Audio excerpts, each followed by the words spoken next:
Baik, assalamualaikum warahmatullahi wabarakatuh. Nama saya Nas Fauzi dengan NIM 4112320003. Video ini adalah jawaban dari ujian akhir semester mata kuliah grafik dan visualisasi data saya di Universitas Dian Nusantara. Saya akan mengerjakan yaitu di bagian kelompok dari soal NIM ganjil yang terdiri dari 3 studi kasus. Yang pertama ada optimasi distribusi, copy menggunakan algoritma DI-JK-STRA.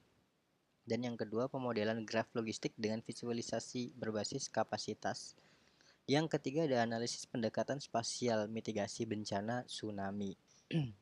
Mari kita mulai untuk menjalankan program di setiap soalnya. Kita mulai dari soal 1 ya. Yang pertama saya akan mengaktifkan dulu virtual berhubung saya tadi udah beberapa nyoba dan sudah menjalankan.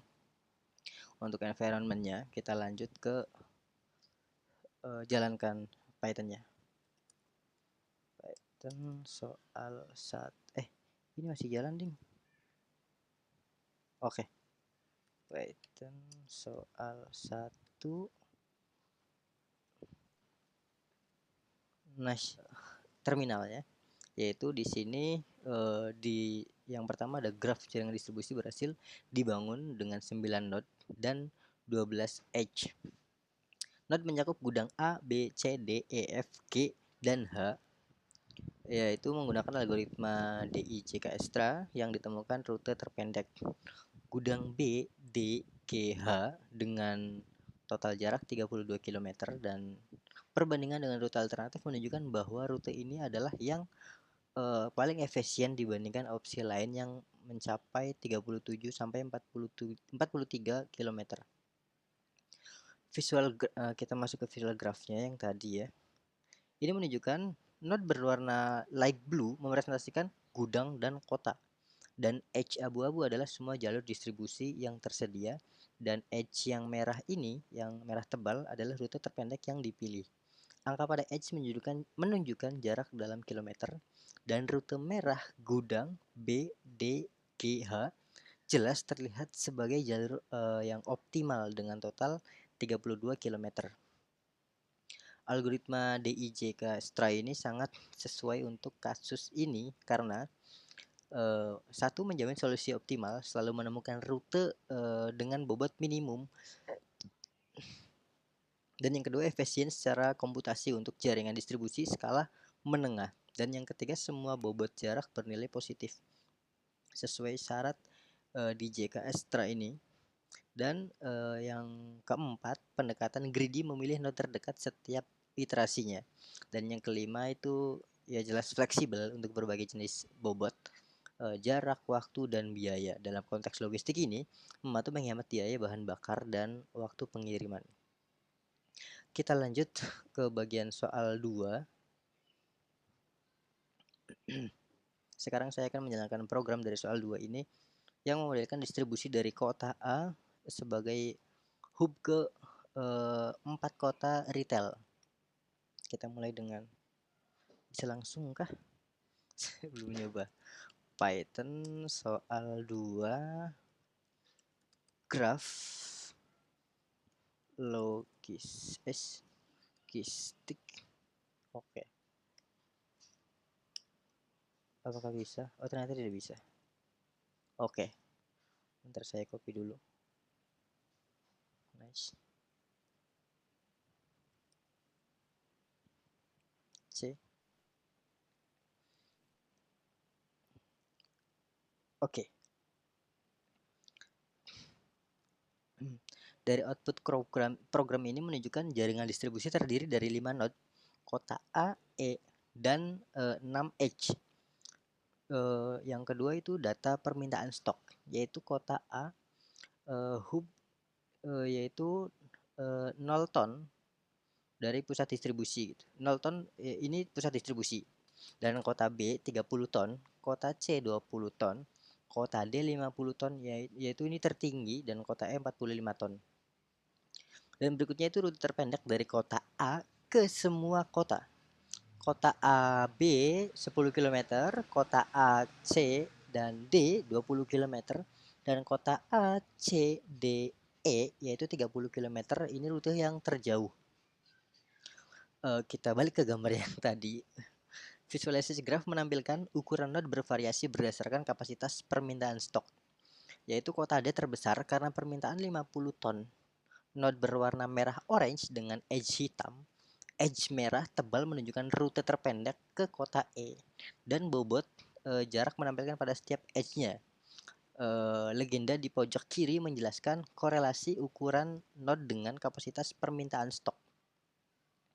Analis dan kesimpulan dari logistik ini, yang pertama prioritas pengiriman, yaitu kota D harus diprioritaskan karena permintaan tertinggi yaitu 50 ton dan rute A, C, D itu 20 km lebih efisien dari A, B, D yaitu 22 km. Yang kedua itu efisien rutenya. Untuk kota E, rute melalui D yaitu 30 km lebih efisien dari langsung via B yaitu 35 km, dan kota D berfungsi sebagai hub sekundernya yang strategis gitu. Dan yang ketiga yaitu rekomendasi pertimbangan penambahan kapasitas gudang di kota D, yaitu gudang rute A, C, D, E untuk pengiriman gudang ke D dan E, dan kota menjadi titik transit kunci dalam jaringan distribusinya. Kita lanjut ke bagian soal yang terakhir ya. Ini Ctrl C dulu. Dan soal yang terakhir ini yaitu analisis kedekatan spasial mitigasi bencana tsunami. Terakhir saya akan menjalankan program soal mitigasi tsunami pakai Python yang menggunakan analisis jarak Euclidean untuk mitigasi bencananya. Kita udah langsung, sorry, tadi masih kopian yang tadi. Soal 3 Python 3 mitigasi underscore tsunami Python soal 3 mitigasi tsunami. Oh, kenapa aku pakai koma? Tolong.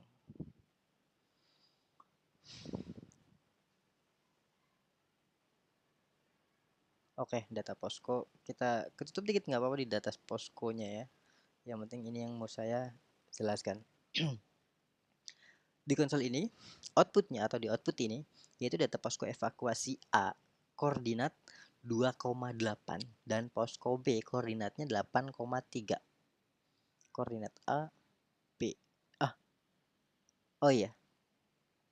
Dan zona yang di permukiman, data zona di permukiman yaitu zona 1,7 yaitu 500 jiwa, dan zona 2 39 1200 jiwa, zona 3 6,4 yaitu 800 jiwa, dan zona 4 zona 4 8,1 ini 1500 jiwa, dan zona 5 9,5 ini 300 jiwa.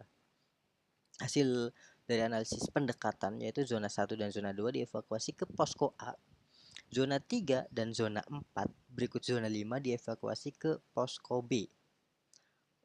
Biar lebih jelas kita langsung ke scatter plotnya ya, yang gambar tadi. Oke, di sini posko A segitiga hijau dan posko B segitiga biru sebagai titik acuan zona pemukiman dengan ukuran berdasarkan pendekatan penduduk, dan zona 4 terbesar karena 1500 jiwa, dan zona hijau dievakuasi ke posko A. Zona biru dievakuasi ke posko B. Garis putus-putus ini menunjukkan jalur evakuasi ke posko yang terdekatnya, dan grid membantu menjelaskan posisi spasial setiap elemennya. Analisis dan solusi logistik mitigasinya di sini yang pertama itu distribusi zona, yaitu posko A melayani 2 zona, zona 1 dan zona 2 dengan total 1700 jiwa. Dan posko B melayani 3 zona, yaitu zona 3, 4 dan 5 dengan total 2600 jiwa, dan zona beban posko perbedaannya itu perbedaan beban 900 jiwa relatif seimbang lah ya dengan yang lainnya, dan posko B mengenai zona dengan populasi terbesar zona 4 yaitu 1500 jiwa dari satu zona ini. Dan rekomendasi mitigasinya, setiap posko itu dipastikan pastikan posko B memiliki kapasitas memadai untuk zona 4 dan setiap jalur evakuasi jelas dari zona 4 ke posko B jarak terdekat. Pertimbangan posko cadangan untuk skenario overload. Visualisasi ini membantu BPBD dalam perencanaan evakuasi. Baik, udah soal ketiga dan kita masuk kesimpulan dari 3 studi kasus ini, yaitu yang pertama ada algoritma Dijkastra, yaitu efektif untuk optimasi rute distribusi logistik, dan visualisasi graf dengan network X membantu memahami jaringan distribusi. Dan yang ketiga, spasial dengan jarak Euclidean, apa sih ini? Euclidean menggunakan untuk mitigasi bencana. Dan yang keempat jelas Python menyediakan tools powerful untuk analisis dan visualisasi data. Semua program berhasil dijalankan dan menghasilkan visualisasi yang sesuai dengan CPMK di mata kuliah ini. Terima kasih. Kurang lebihnya saya mohon maaf. Wabillahi taufiq wal hidayah. Wassalamualaikum warahmatullahi wabarakatuh.